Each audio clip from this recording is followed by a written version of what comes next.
Hi hello welcome to iView entertainments. కళా తపస్వి K Vishwanath కన్నుమూత. కొంతకాలంగా అనారోగ్యంతో బాధపడుతున్న కె విశ్వనాథ్ అపోలో హాస్పిటల్లో చికిత్స పొందుతూ తుది శ్వాస విడిచారు. కె విశ్వనాథ్ మృతి పట్ల సినీ పరిశ్రమ దిగ్భ్రాంతి వ్యక్తం చేసింది.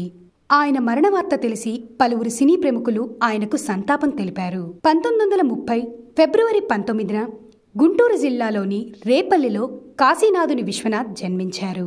1965లో వచ్చిన ఆత్మగౌరవం సినిమాతో ఇండస్ట్రీకి వచ్చిన కె విశ్వనాథ్ ఎన్నో అద్భుతమైన చిత్రాలకు దర్శకత్వం వహించారు.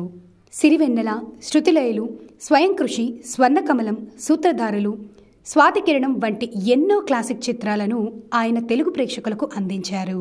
కేవలం దర్శకుడిగానే కాకుండా నటుడిగా కూడా తన సత్తాను చాటారు.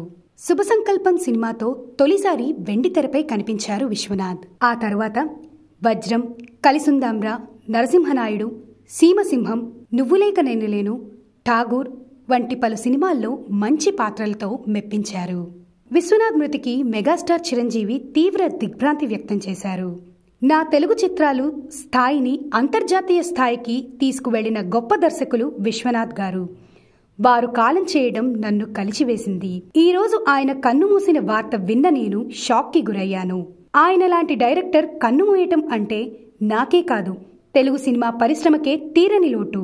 ఈ సమయంలో ఆయన కుటుంబ సభ్యులకు ఈ బాధను తట్టుకునే శక్తిని ఇవ్వాలని కోరుకుంటున్నాను అని ఆయన ట్వీట్ ద్వారా తెలిపారు.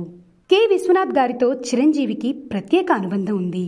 అంతేకాకుండా పలువురు టాలీవుడ్ ప్రముఖులు కూడా విశ్వనాథ్కు సంతాపం తెలిపారు. అద్భుతమైన సంగీతం, ప్రేమ, ఎమోషన్స్, ఫ్యామిలీ రిలేషన్స్ ని కలగలిపి కె విశ్వనాథ్ తన సినిమాల్లో చూపించేవారు. వారి సినిమాలు ఎప్పటికీ ఎవర్ గ్రీన్ క్లాసిక్స్ గా మిగిలిపోతాయి. For more updates please like, share, comment and subscribe to iView entertainments.